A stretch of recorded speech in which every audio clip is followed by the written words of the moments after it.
Hello అండి, అందరికీ నమస్తే. Good morning. నేను మీ శ్రీనివాస్. ఈనాడు, ఆంధ్రజ్యోతి, సాక్షి, ఆంధ్రప్రభ 4 వార్తాపత్రికల్లో వచ్చిన వార్తలు, వాటిలో వాస్తవాలు, ఉద్దేశాలు అన్నీ కూడా మనం ఈ వీడియోలో ఉన్నది డిస్కస్ చేద్దాం. ఈరోజు మ్యాక్సిమం అన్ని పత్రికలు కూడా బడ్జెట్ మీదనే కవర్ చేశాయి. అయితే ఎవరి పంధాకు తగ్గట్టు వాళ్ళు కవర్ చేశారు. ఇప్పుడు ఈనాడు, ఆంధ్రజ్యోతి అండ్ ఆంధ్రప్రభలో ఒకలా వస్తే కవరేజ్, సాక్షిలో మరోలా వచ్చింది. సో వాళ్ళు కవర్ చేసింది ఏంటి, వీళ్ళు ఏం చేశారు, సో వీటిలో ఈ బడ్జెట్ ఓవరాల్ ముఖ చిత్రం ఏమిటి అనేది కాసేపు డిస్కస్ చేస్తూ ఒక 10 నిమిషాలు, ఆ తర్వాత ఇతర అంశాలు ఉన్నాయి, వాటిని కూడా మనం మాట్లాడదాం. సో ముందుగా బడ్జెట్ విషయంలో ఈనాడులోనేమో బాహుబలి బడ్జెట్ 3,22,359 కోట్లతో రాష్ట్ర పద్దు. ఏపీ చరిత్రలో ఇదే అత్యధికం. విధ్వంసం నుంచి పునర్నిర్మాణమే లక్ష్యం. సంక్షేమం, అభివృద్ధి సమతూకం. ఎన్నికల హామీలు అమలుకు పెద్దపీట. నిజానికి మూలధన వ్యయం ఈసారి ఎక్కువ కేటాయించారండి. గతంలో ఎప్పుడూ కూడా మ్యాక్సిమం 30-32 వేల కోట్ల వరకు ఉండే మూలధన వ్యయాన్ని ఈసారి 40,000 కోట్లు, 40,635 కోట్లు మూలధన వ్యయం క్యాపిటల్ ఎక్స్పెండిచర్ కింద చూపించారు. అది కాస్త ఆశాజనకం. అంటే అభివృద్ధికి బాటలు వేస్తుంది అన్నమాట. అలాగే సంక్షేమ పథకాలకు కూడా కూటమి ఏదైతే హామీలు ఇచ్చారో సూపర్ 6, దానిలో ఒక 2 హామీలకు నిధులు ఇచ్చారు. అమ్మఒడి గత ప్రభుత్వం అమలు చేసేది, వీళ్ళు తల్లికి వందనం. అమ్మఒడికి గతంలో సంవత్సరానికి 6,200, 6,300 కోట్లే ఖర్చు అయ్యేది. కానీ ఇప్పుడు వీళ్ళు 9,400 కోట్లు కేటాయించారు తల్లికి వందనంకి. ఎందుకంటే అప్పుడు కంటే ఇప్పుడు లబ్ధిదారులు పెరుగుతారు, విద్యార్థుల సంఖ్య పెరుగుద్ది. అది ఒక రకంగా గుడ్ న్యూస్. అలాగే అన్నదాత సుఖీభవ, రైతులకు 3 విడతల్లో 20,000 ఇస్తారు. ఇందులో సెంట్రల్ గవర్నమెంట్ ఇచ్చే 6,000 కలుపు 6,000 కాకుండా ఏపీ గవర్నమెంట్ ఈ బడ్జెట్ నుంచి 14,000 చొప్పున కేటాయించారు. సో ఈ రైతు భరోసాకు కూడా అన్నదాత సుఖీభవ కూడా 3 విడతల్లో ఈ సంవత్సరమే అమలు చేస్తారు. ఇక దీపం పథకం ఆల్రెడీ ఇంప్లిమెంట్ చేశారు. దానికి కూడా బడ్జెట్లో 2,600 కోట్లు ఎంతో కేటాయించారు. సో ఇదంతా చూసుకుంటే సూపర్ 6లో 3 పథకాలు అమలు చేస్తున్నట్టే ఈ సంవత్సరం దీంతో కలుపుకుంటే. ఇక అమలు చేయనివి ఆడబిడ్డ నిధి. ఆడబిడ్డ నిధి అంటే సంవత్సరానికి నెలకు 1,500, 18 ఏళ్ళు నిండిన ప్రతి మహిళకు. అది బడ్జెట్లో కేటాయింపులు లేవు, అంటే ఈ సంవత్సరం అమలు చేయనట్టే లెక్క. మరొకటి యువగలం నిధి, అంటే నిరుద్యోగ భృతి. నెలకు 3,000 రూపాయలు ఇస్తామన్నారు నిరుద్యోగులకు. అది కూడా ప్రస్తుతానికైతే అమలు చేయట్లేదు. ఎటువంటి హామీ బడ్జెట్ కేటాయింపు లేదు, అది కూడా ఈ సంవత్సరం లేనట్టే. సో సూపర్ 6లో ఆల్మోస్ట్ 3 అయినట్టే. ఇక ఉచిత బస్సు కూడా ఇంకా కేటాయింపులు లేవు. మేబీ ఈ సంవత్సరం ఎప్పుడో ఉంటుందేమో. సూపర్ 6లో 3 అయినట్లు లెక్క. సో ఇక్కడ కేటాయింపులు చాలా క్లియర్గా రాశారు. ఆస్తుల సృష్టికి 40,635 కోట్లు, ఇది క్యాపిటల్ ఎక్స్పెండిచర్.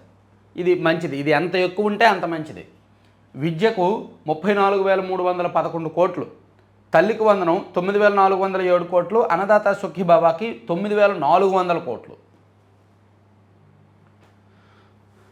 తెలుగు భాషాభివృద్ధికి 10 కోట్లు కేటాయించడం ఖచ్చితంగా ఆహ్వానించదగ్గ పరిణామం. తెలుగు భాష పరిరక్షణకు ప్రభుత్వం ఈ బడ్జెట్లో 10 కోట్లు కేటాయించింది. ఇలాంటి కేటాయింపు ఇదే తొలిసారి. ఈ మొత్తాన్ని మరింత పెంచే అవకాశం ఉంది. పాఠశాలలకు ఉచిత విద్యుత్ వంటి అనేక కొత్త చర్యల్ని ఈ ప్రభుత్వం ఈ బడ్జెట్లో ప్రతిపాదించిందన్నమాట. బీసీల సంక్షేమానికి 23,260 కోట్లు, పురపాలక పట్టణాభివృద్ధికి 13,862 కోట్లు. ఈ పురపాలక పట్టణాభివృద్ధికి కేటాయించిన నిధుల్లోనే 6,000 కోట్లు అమరావతి కోసం ఖర్చు చేస్తారు. అమరావతి రాజధాని నిర్మాణం కోసం 6,000 కోట్లు, అంటే సెపరేట్గా అమరావతికి బడ్జెట్ ఇవ్వలేదు. ఈ పురపాలక పట్టణాభివృద్ధి శాఖకు కేటాయించిన అమౌంట్లోనే ఇస్తారనమాట. అలాగే పంచాయతీరాజ్ గ్రామీణాభివృద్ధి శాఖకు 18,848 కోట్లు, ఇంధన శాఖకు 13,600 కోట్లు, వ్యవసాయానికి 11,636 కోట్లు, సాంఘిక సంక్షేమానికి 10,909 కోట్లు, ఆరోగ్య శాఖకు 19,265 కోట్లు, రవాణా శాఖకు 8,785 కోట్లు, జలవనరులకు 18,020 కోట్లు అన్నమాట. సో పాఠశాల విద్యకు ఎక్కువగా కేటాయించారు. సో ఈ బడ్జెట్కి సంబంధించి లోపల పునర్నిర్మాణ పద్దు.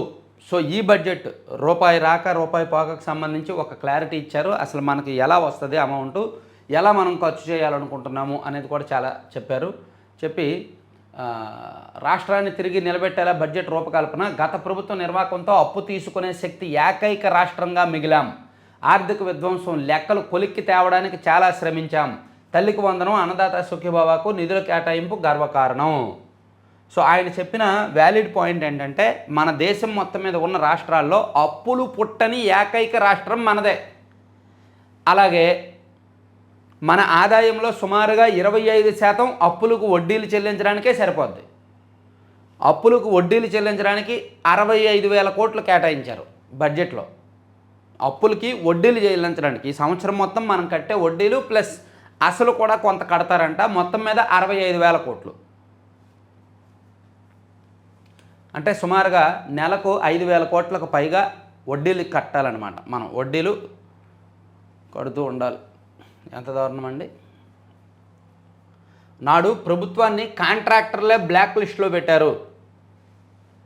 రాజధాని నిర్మాణానికి 6,000 కోట్లు.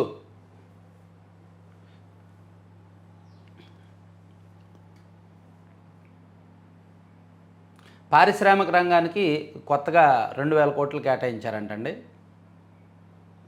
కాదు, వార్షిక బడ్జెట్లో పరిశ్రమలకు కూడా fund of funds for viability gap fund VGF విధానాన్ని రాష్ట్ర ప్రభుత్వం తీసుకొచ్చి దీనికోసం 2,000 కోట్లు కేటాయించారు. పట్టణాలకు అమృత యోగం, ఆసుపత్రులకు జవసత్వాలు, జాతీయ ఆరోగ్య మిషన్ 2,599, మందుల కొనుగోలు 600 అండ్ సర్వీసుల కోసం 316 కోట్లు.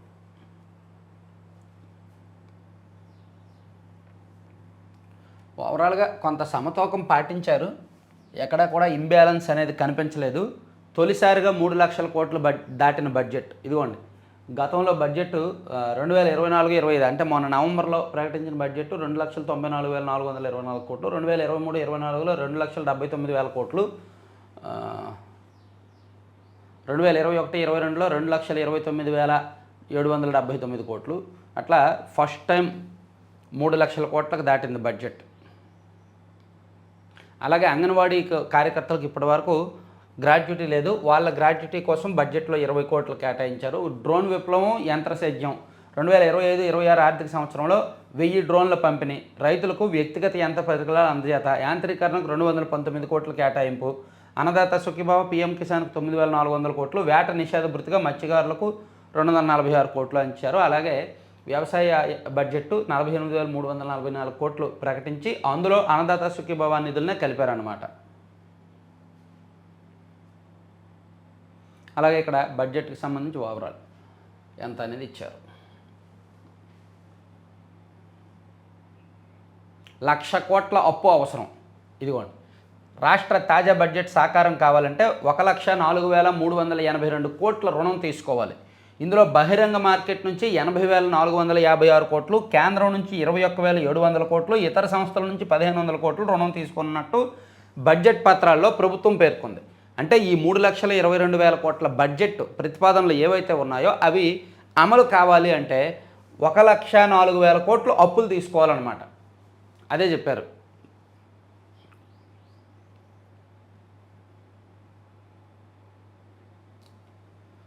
సో ఈ బడ్జెట్కి సంబంధించి విద్యకు వందనం, విద్యకు కూడా ఎక్కువ కేటాయించారండి. పాఠశాల విద్యకు అంతంత 31,000 కోట్లకు పైగా కేటాయించడం అంటే మామూలు విషయం కాదు. అది బహుశా లోకేష్ గారు ఆ మంత్రి కాబట్టి లోకేష్ గారి శాఖలకు, పవన్ కళ్యాణ్ గారి శాఖలకు కేటాయింపులు గతంతో పోలిస్తే చాలా పెరిగాయి.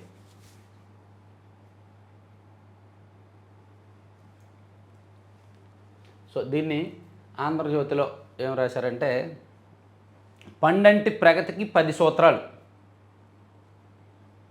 స్వర్ణాంధ్ర 2047 దిశగా తొలి అడుగు, దాని మేరకే బడ్జెట్లో కేటాయింపులు, రాష్ట్ర పునర్నిర్మాణం, ఆర్థిక వృద్ధి లక్ష్యం 3,22 లక్షల కోట్లతో వార్షిక బడ్జెట్. ఇట్లా సాగు అభివృద్ధికి 29,000 కోట్లు, పోర్టులు, పారిశ్రామిక కారిడార్లు, మౌలిక సదుపాయాలకు పెద్దపేట, తల్లికి వందనం, అన్నదాత సుఖీభావ కేటాయింపులు అని చెప్పి వీళ్ళు కూడా ఇచ్చారు. ఇందులో రెవెన్యూ లోటు 33,000 కోట్లు చూపించారనమాట. అలాగే సంక్షేమ పథకాల్లో తల్లికి వందనం, అన్నదాత సుఖీభావాన్ని కూడా వీళ్ళు హైలైట్ చేశారు. అలాగే ఓవరాల్గా పోలవరం ప్రాజెక్టుకేమో 6,705 కోట్లు, మిగతా పథకాలకు, మిగతా సాగునీటి ప్రాజెక్టులు ఏవైతే ఉన్నాయో వాటి కోసం కూడా నిధులు భారీగానే కేటాయించారు. హంద్రినేవాకేమో 3,243 కోట్లు, అలాగే వెలుగొండ ప్రాజెక్టుకు కూడా 359 కోట్లకు పైగా కేటాయించారనమాట.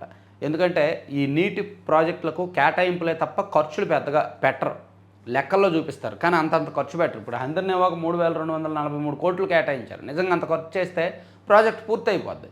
చూడండి, మళ్ళీ వచ్చే బడ్జెట్లో చూడండి, మళ్ళీ హంద్రినేవాకి ఎంతో కొంత కేటాయిస్తారు. కొన్ని విషయాల్లో అంకెల గారడి కనిపిస్తుంది బడ్జెట్ విషయంలో. అంటే వీళ్ళు ఎస్టిమేషన్స్ వేస్తారు కానీ అది పూర్తవదు. వెలుగొండపై జగన్ నాటకం ప్రాజెక్టు పూర్తయిందంటూ జాతికి అంకితం చేసిన ఘనుడు ఇప్పుడు బడ్జెట్లో తక్కువ నిధులు ఇచ్చారని యాగి. ఆయన జమానాలో 2023-24లో కేటాయించింది 26 కోట్లే. తాజా బడ్జెట్లో 309 కోట్లు, సారీ నేను ఇందాక 359 అన్నాను కదా, 309 కోట్లు వెలుగొండకు కేటాయించారు. కానీ జగన్మోహన్ రెడ్డి గారు ఉన్నప్పుడు చివరి బడ్జెట్లో 26 కోట్లే కేటాయించారంట. అందులోకి ఆయన ప్రాజెక్ట్ అయిపోయింది అని చెప్పి జాతికి అంకితం చేశాడు. ఆయన ప్రాజెక్టు పూర్తవల, టన్నల్స్ తవ్వకం పూర్తయింది, ప్రాజెక్టు పూర్తవల, ఇంకా దానికి రిజర్వాయర్ పూర్తి చేయాలి, పునరావాసం కల్పించాలి, R&R ప్యాకేజీ ఇవ్వాలి, పునరావాస కాలనీలకు ఆ 3 విలేజెస్కి, అండ్ కాలువలు మొత్తం తవ్వాలి, కాలువలు కాంక్రీట్ లైనింగ్ వేయాలి, చాలా పనులు ఉన్నాయి. అయినా సరే జాతికి అంకితం చేశాడు, ఏదో చేసామనే రియాలిటీ షో. సో బడ్జెట్కి సంబంధించి వీళ్ళు ఇలా రాశారనమాట. ఈ 10 సూత్రాలు ఏంటంటే నైపుణ్యం, ఉపాధి కల్పన, జనాభా, మానవ వనరుల అభివృద్ధి, నీటి సంరక్షణ, వ్యవసాయం అభివృద్ధి, టెక్నాలజీ విస్తృత వినియోగం, స్వచ్ఛాంధ్ర, అత్యుత్తమ నాణ్యమైన ఉత్పత్తుల తయారీ, చౌకగా ఇంధన ఉత్పత్తి, మెరుగైన రవాణా సదుపాయాలు, పేదరిక నిర్మూలన, ఈ 10 సూత్రాల ఆధారంగా బడ్జెట్ రూపకల్పన జరిగింది అని ఆంధ్రజ్యోతిలో రాశారు. 10 సూత్రాలని లోపల పేజీల్లో కూడా హైలైట్ చేశారు. ఆంధ్రప్రభలో చూసుకుంటే సూపర్ 6 బడ్జెట్ అని ఇలా రాశారనమాట. రాష్ట్ర చరిత్రలో ఇదే అతిపెద్ద పద్దు. గత బడ్జెట్తో పోలిస్తే 26,000 కోట్ల ఆదనం, కీలక రంగాలకు అధిక ప్రాధాన్యత, సూపర్ 6కు భారీ కేటాయింపు, అభివృద్ధి సంక్షేమ ధ్యేయంగా రూపకల్పన, బడ్జెట్పై చంద్రబాబు మార్కు, పద్దుపై సర్వత్రా హర్షం. సో బడ్జెట్ అంటే బడ్జెట్ విషయంలో ఒకటి మాత్రం నిజం, భారీ బడ్జెట్ సినిమా, దాన్ని ఇవన్నీ ఎస్టిమేషన్స్ ఎంత ఖర్చు చేస్తారు, నిజంగా అమలులో ఎంత ఉంటుంది. ఎందుకంటే ఇప్పుడు 2024 నవంబర్లో అంటే ఒక 4 నెలల కిందటే 2,94,000 కోట్లతో బడ్జెట్ రిలీజ్ చేశారు ఇదే పయ్యావుల కేశవ్ గారు. ఈ 4 నెలల్లో అంతంత ఖర్చు చేశారా? పోనీ అంతకుముందు ఆర్థిక సంవత్సరం నుంచి ఖర్చు చేశారా?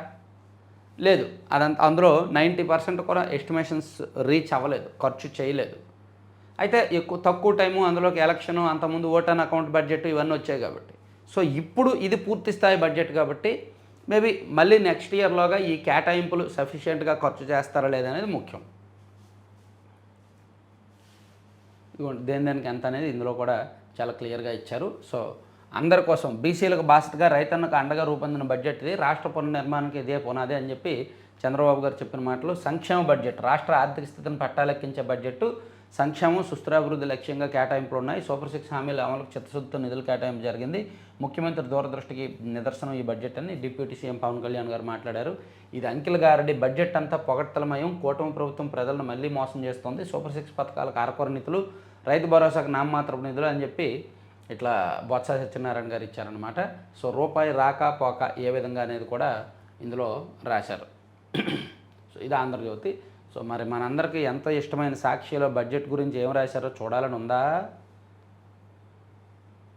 ఇది హామీల రద్దు, మోసాల పొద్దు, బడ్జెట్ పుటల సాక్షిగా బాబు మరోసారి మోసాలు, యువత, పిల్లలు, రైతులకు మళ్ళీ దగా, నిరుద్యోగ భృతి, ఆడబిడ్డ నిధికి 0, మహిళల ఉచిత బస్సు తుస్సు. సో సూపర్ 6 హామీల్లో దీపం ఆల్రెడీ ఇస్తున్నారు, తల్లికి వందనం అండ్ అన్నదాత సుఖీబాబాకి ఈ సంవత్సరం నిధులు కేటాయించారు. మిగిలిన 3 హామీలు ఇవి ఉన్నాయి కాబట్టి వీటిని సాక్షి వాళ్ళు హైలైట్ చేశారు. సూపర్ 6లో 3 ఇంప్లిమెంట్ చేస్తున్నారు, 3 ఇంప్లిమెంట్ గురించి చర్చించాల. సో ఆ 3 ఏవైతే ఇవ్వలేదో ఆ 3ని సాక్షిలో హైలైట్ చేశారనమాట.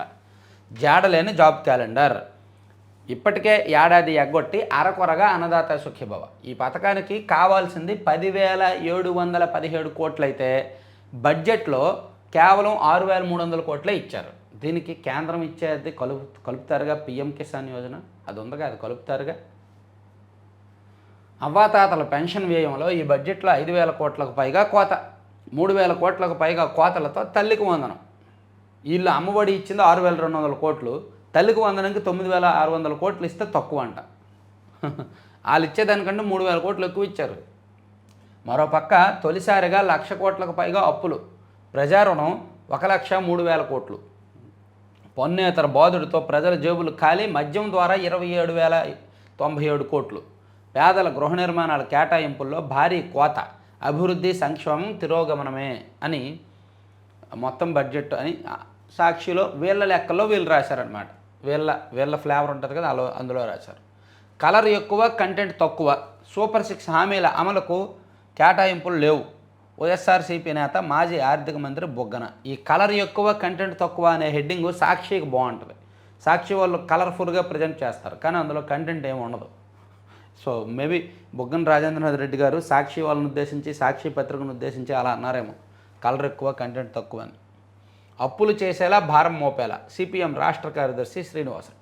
లెక్కలు ఫుల్, ఖజానా నిల్ సిపిఐ రాష్ట్ర కార్యదర్శి రామాయణ. బడ్జెట్ డొల్ల, రైతులు గొల్ల వ్యవసాయ శాఖ మాజీ మంత్రి కాకాని గోవర్ధన్ రెడ్డి. సో నిరుద్యోగ భృతి లేదు, వందనము వంచిన, ఫీజులో కోత, విద్యార్థులకు వాత, ఆసరాకు మనసొప్పలేదు, నమ్మించి నైవంచన, ప్రాజెక్టుల నిర్మాణం సాగదీతే అని బడ్జెట్లో ఉన్న లోపాలు, అరకొర కేటాయింపులు, ఏ రంగానికి ఏ విధంగా మోసం చేశారనేది వైసీపీ వాళ్ళ ఫ్లేవర్లో సాక్షిలో లోపల పేజీల్లో రాశారు. అది మనకు పెద్దగా అవసరం లేదు. వాస్తవానికి ఎంత అవసరమో వీళ్ళు ఎంత కేటాయించారనేది కూడా రాశారు. ఉచిత బస్సుకి 3,182 కోట్లు కావాలి, కానీ ఏమీ కేటాయించలేదు. సో ఉచిత బస్సు ఏముంది, వాళ్ళు అమలు చేయట్లేదు. నిరుద్యోగ భృతికి ఏడాదికి 57,600 కోట్లు కావాలి, కానీ వీళ్ళు ఏం కేటాయించలేదు అని రాశారు.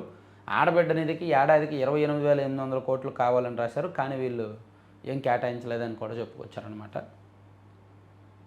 ఇలా వీళ్ళ లెక్కలేదు, వీళ్ళు వేసుకున్నారు. ఇది సో ఓవరాల్గా బడ్జెట్కి సంబంధించి అన్ని పత్రికల్లో వచ్చిన అంశాలన్నీ కూడా చెప్పాం. ఇప్పుడు బడ్జెట్కి కాకుండా ఇతర అంశాల గురించి మాట్లాడదాం. సో బడ్జెట్ విషయంలో ఒకటి మాత్రం స్పష్టం, గతంతో పోలిస్తే మూలధన వ్యయం పెంచారు, క్యాపిటల్ ఎక్స్పెండిచర్ పెంచారు. అది చాలా మంచి విషయం, ఆహ్వానించదగ్గ పరిణామం. ఇక ఆ బూతుల స్క్రిప్ట్ సజ్జలదే. ఆయన చెప్పినట్టే ప్రెస్ మీట్లలో రెచ్చగొట్టే వ్యాఖ్యలు చేశారు. భార్గవ్ రెడ్డి ఆ వీడియోలను వైరల్ చేశారు. వైకాపాతో కుమ్మక్కై కులచిచ్చు పెట్టేలా కుట్రపూరిత వ్యాఖ్యలు. నేరం అంగీకరించిన పోసాని. నేరాంగీకార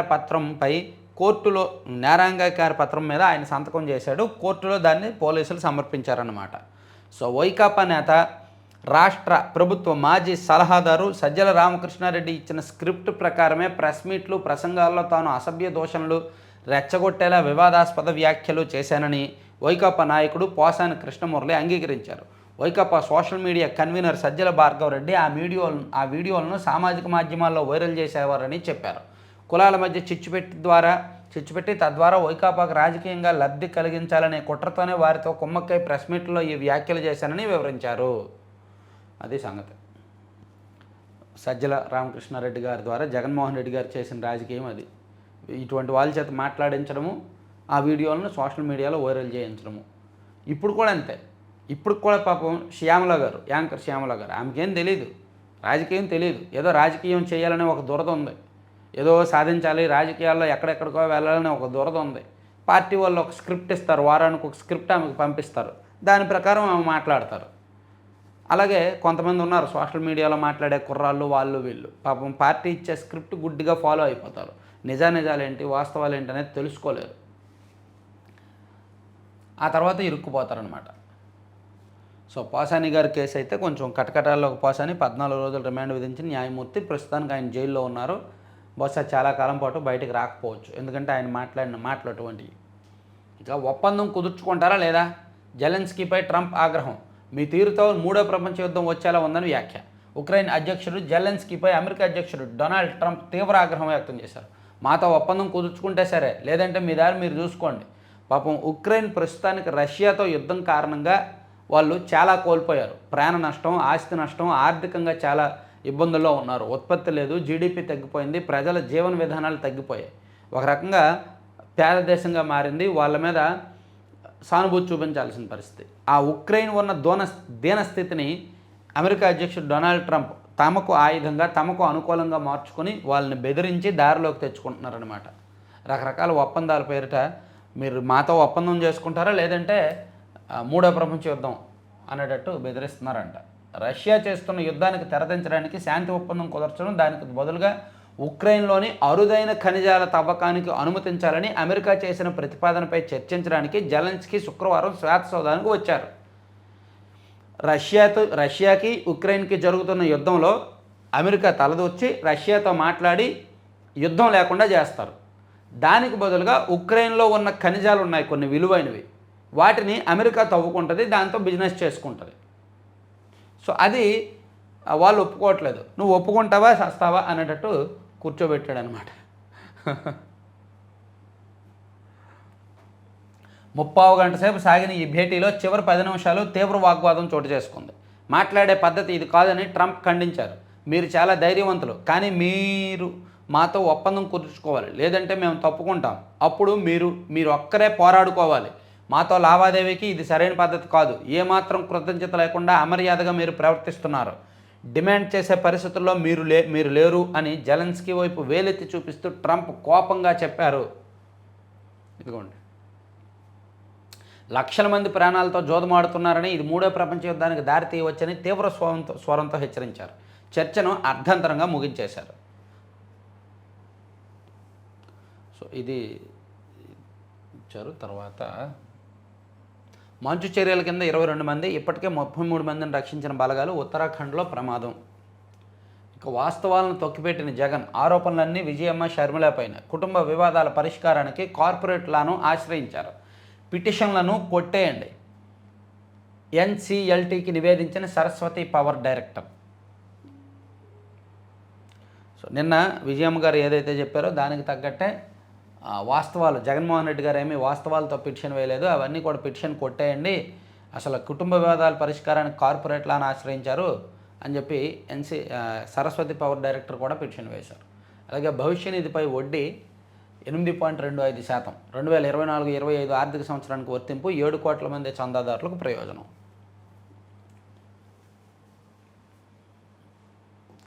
ఈరోజు అంతా ఎక్కువ బడ్జెట్టే ఉంటుంది. ఒరువంగడాలపై మార్టేరు సంతకం. శతాబ్ది ఉత్సవాలకు సిద్ధమవుతున్న మార్టేరు వ్యవసాయ పరిశోధనా కేంద్రం.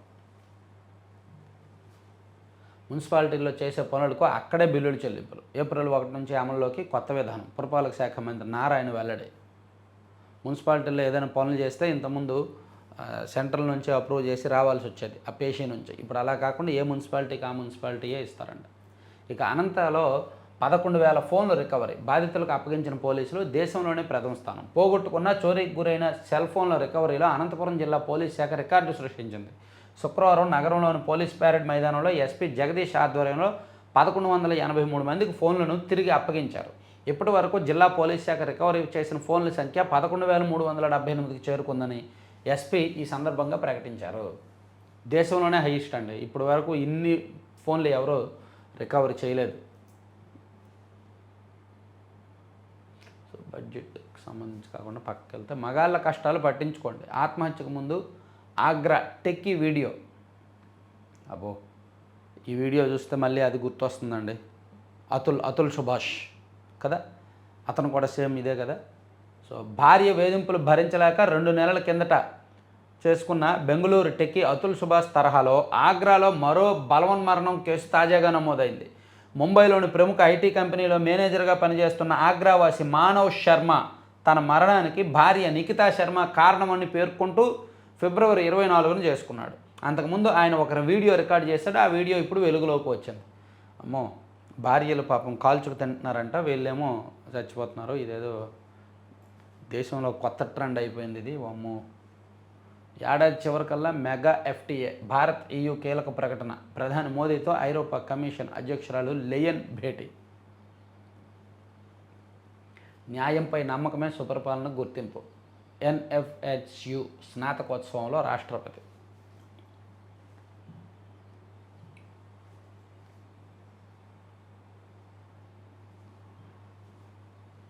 డాక్టర్ నాగేశ్వరరెడ్డికి భారతరత్న ఇవ్వాలి. తెలంగాణ హెల్త్ టూరిజం పాలసీకి ఆయన సేవలు అవసరం. నాగేశ్వరరెడ్డి సన్మాన్ కార్యక్రమంలో సీఎం రేవంత్ రెడ్డి. ప్రముఖ గ్యాస్ట్రో ఎంట్రాలజిస్టు, పద్మవిభూషణ్ పురస్కార గ్రహీత డాక్టర్ నాగేశ్వరరెడ్డి గారికి భారతరత్న ఇవ్వాలని రేవంత్ రెడ్డి గారు డిమాండ్ చేశారు. కోరుకున్నారంట.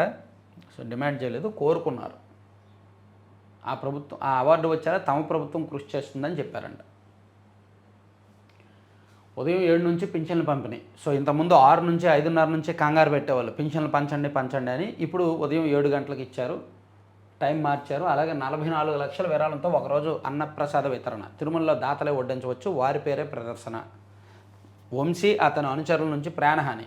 బెయిల్ ఇస్తే కేసు తారుమారు చేస్తారు. 15A నోటీసుకు సమాధానం ఇచ్చిన సత్యవర్ధన్.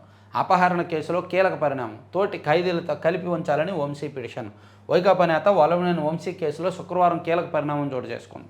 నాకు వంశీ అతని అనుచరుల నుంచి ప్రాణహాని ఉంది, వారికి బెయిల్ ఇస్తే నన్ను కిడ్నాప్ చేసి ఇబ్బంది పెట్టే అవకాశం ఉంది అని సత్యవర్ధన్ కోర్టుకు తెలిపాడంటండి. తర్వాత నేను ఫిజిక్స్ అధ్యాపకుడిగా పనిచేశా. విజ్ఞాన్ వైభవ్ 2K25 ప్రారంభోత్సవంలో రాజ్నాథ్ సింగ్.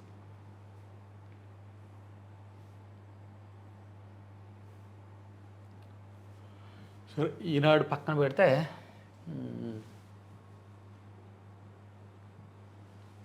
ఇవన్నీ అయిపోయినాయి. సాక్షిలో బడ్జెట్ కాకుండా ఇతర అంశాలు కూడా ఇచ్చారు, ఒకసారి చూద్దాం. మార్గదర్శికి సంబంధించి ఏదో ఇచ్చారు. రా రామోజీ లేరు, విచారణ అక్కర్లేదు. మార్గదర్శి కేసు సమయం వృధా వ్యవహారం.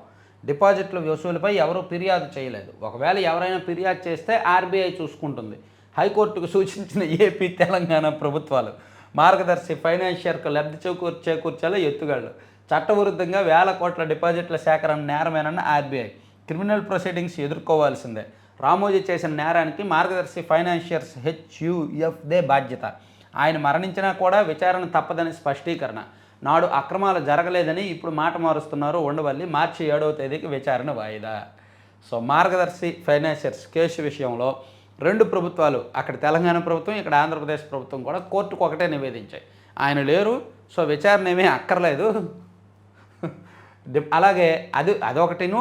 అలాగే డిపాజిట్లు చందాదారులు ఎవరు ఫిర్యాదు చేయలేదు. ఒకవేళ ఎవరైనా ఫిర్యాదు చేస్తే అప్పుడు ఆర్బీఐ దీని మీద ఇన్వాల్వ్ అవుద్ది కదా. సో మాకైతే ఎవరు కంప్లైంట్స్ రాలేదు అని ప్రభుత్వాలు చెప్పాయన్నమాట. ఎందుకంటే ఈ రెండు ప్రభుత్వాలకి కొంచెం కావాల్సిన వాళ్ళు కాబట్టి వీళ్ళు ఇలాగే చెప్తారు, అంతకుమించి ఇంకేమీ ఆశించలేము. సో ఇప్పుడు వైసీపీ వాళ్ళు దీనికి లాజిక్ ఏం చేస్తారంటే, వైఎస్ రాజశేఖర రెడ్డి గారు లేనప్పుడు మరి జగన్మోహన్ రెడ్డి గారి మీద కేసులు పెట్టారు కదా అంటారు. అంటే వైసీపీ వాళ్ళు తీసే లాజిక్ ఇదే. మేబీ ఈరోజు సోషల్ మీడియాలో అదే లాజిక్తో మాట్లాడతారు. కాకపోతే ఆ లాజిక్కి ఈ లాజిక్కి దీనికి వర్తించదు. ఎందుకంటే జగన్మోహన్ రెడ్డి గారు తండ్రి అధికారంలో ఉన్నప్పుడు, అంటే రాజశేఖర రెడ్డి గారు ఉన్నప్పుడు ఆయన అధికారాన్ని అడ్డం పెట్టుకొని ఈయన లావాదేవీలు నడిపారు. సో అంటే రాజశేఖర రెడ్డి గారు చేయలా, ఆయన్ని పేరు చెప్పుకొని ఈయన చేశారు, ఆయన పవర్ వాడుకొని ఈయన చేశారు. అది కేసు, జగన్మోహన్ రెడ్డి గారి కేసు. కానీ ఇక్కడ అది కాదు, ఇక్కడ డైరెక్ట్ రామోజీరావు గారిదే. నేటి నుంచి ఇంటర్ పరీక్షలు అంటండి. ఈ నెల 20 వరకు నిర్వహణ. ఉదయం 9 గంటలుగా ప్రారంభం. తర్వాత ఎమ్మెల్యేల పనితీరుపై నివేదికలు తెప్పిస్తున్న కేడర్కు నాయకులకు మధ్య సమన్వయం లోపించింది. త్వరలో నియోజకవర్గాల వారీగా సమావేశాలు నిర్వహిస్తా. టీడీపీ శాసనసభాపక్ష సమావేశంలో సీఎం చంద్రబాబు. సో ఎమ్మెల్యేల పనితీరు విషయంలో చంద్రబాబు నాయుడు గారు కాస్త అసంతృప్తిగానే ఉన్నారు చాలామంది విషయంలో. అందుకే నేను వాస్తవాలు లెక్కలన్నీ తెప్పిస్తున్నాను, మీ అందరి సంగతి మళ్ళీ చెప్తా, నేను ఒకసారి వన్ బై వన్ నేను ఇంటరాక్ట్ అవుతాను అని ఒక రకంగా కొంచెం గట్టిగానే వార్నింగ్ ఇచ్చారు కొంతమంది ఎమ్మెల్యేలకి. అలాగే తెలుగు తమ్ముళ్ళ ఘరానా మోసం. ఉద్యోగాల పేరిట 350 మందిని మోసం చేసిన టీడీపీ నేతలు. 6 కోట్లకు కుచ్చుటోపి పెట్టిన శ్రీకాకుళానికి చెందిన ధర్మారావు రెడ్డి, మధ్యవర్తిగా వ్యవహరించిన మరో తెలుగు తమ్ముడు దిలీప్. రాష్ట్రంలో టీడీపీ అధికారంలోకి వచ్చిన తర్వాతే మోసానికి బీజం. 2 తెలుగు రాష్ట్రాల్లోనూ బాధితులు. ఫిర్యాదు చేసినా పట్టించుకొని పోలీసులు. విశాఖపట్నం పోలీస్ కమిషనరేట్లో అదే తీరు. సీఎం కార్యాలయంలో ఫిర్యాదు చేసినా ప్రయోజనం శూన్యం. ఇది ఉద్యోగాలు ఆశ చూపి టోకరవి సుమారు 6 కోట్లతో పరారయ్యారంటండి. ఇచ్చాపురానికి 70 కిలోమీటర్ల దూరంలో ఒడిశా చీకటి బ్లాక్లో పార్వతీపురం గ్రామానికి చెందిన టీడీపీ నాయకుడు కొచ్చెల ధర్మవరపారెడ్డి. ఇది ఈ ప్రాంతాల్లో కొన్ని ప్రాంతాల్లో మోసపోయే వాళ్ళు ఎక్కువగా ఉంటారు. ఆ మోసపోయే వాళ్ళ బలహీనతను క్యాష్ చేసుకొని మోసం చేసే వాళ్ళు తయారవుతారు. మరోమారు బాబు మార్కు దుష్ప్రచారం. వైఎస్ జగన్పై అత్యాత్మ ఘటనపై అవాస్తవ ఆరోపణలు. ఆయనే దాడి చేయించుకున్నారంటూ మళ్ళీ డైవర్షన్. అది కరెక్టేగా, ఆయనే చేయించుకున్నారుగా ఈ గులకరాయి డ్రామా. ఎందుకు దాన్ని సమర్థించుకుంటారు? పిచ్చిగా కవర్ చేసుకుంటారు దొరికిపోయిన తర్వాత. నెలాఖరులోగా పదవులు భర్తీ. ఆలయ కమిటీలు, ఏఎంసీల్లో నియామకాలు. చంద్రబాబు పక్కన తిరిగే వారిని కాదు, పనిచేసిన వారిని సిఫార్సు చేయండి. కేడర్తో అంతరం పెరుగుతోంది. కార్యకర్తలను కాపాడుకోవాలి. 5 ఏళ్లుగా ఎన్ని హింసలు పెట్టినా ప్రాణాలు తీసినా పార్టీతోనే ఉన్నారు. మహానాడు కల్లా పార్టీ కమిటీలు సమస్యలుంటే అంతర్గతంగానే చర్చించాలి, వీధిని పడకూడదు. బడ్జెట్ను జనంలోకి తీసుకెళ్ళాలి. వివేకాజ్ఞ రాజకీయాల కేస్ స్టడీ క్రిమినల్స్తో అప్రమత్తంగా ఉండాలి. ఇక ఎమ్మెల్యేలతో ముఖాముఖి. సో ఎమ్మెల్యేలతో 1-to-1 మాట్లాడడం ముఖ్యం అనమాట. అది నెక్స్ట్ మంత్ నుంచి చేస్తా అన్నారు. తర్వాత సొరంగంలో 5 చోట్ల మెత్తన భాగాలు, ఎస్ఎల్బిసి ప్రమాద స్థలి వద్ద నయా టెక్నాలజీతో గుర్తింపు. తర్వాత అది సజ్జల స్క్రిప్ట్ అని ఇందాక పోసాని గారు చెప్పుకున్నాం కదా, అది ఒకటి ఉంది. సో ఇవండి మొత్తం మీద 4 పత్రికల్లో వచ్చిన అంశాలు. బడ్జెట్ గురించే ఎక్కువ, ఎందుకంటే నిన్న బడ్జెట్ జరిగింది కాబట్టి మొత్తం దాని మీదే చర్చ ఎక్కువగా ఉంటుంది. ఇతర అంశాలు కూడా సింపుల్గా చెప్పుకున్నాం అనమాట. సో మన పత్రికా విశ్లేషణ ప్రజెంటేషన్ విషయంలో కానీ లేదా ఛానల్ నెక్స్ట్ లెవెల్ డెవలప్మెంట్ విషయంలో కానీ మీకు ఏమైనా సజెషన్స్ నాకు చేయాలి అనిపిస్తే కామెంట్ చేయండి, లేదా నా మెయిల్ ఐడి కింద డిస్క్రిప్షన్లో మెయిల్ ఐడి ఉంది, మెయిల్ చేయండి. Thank you.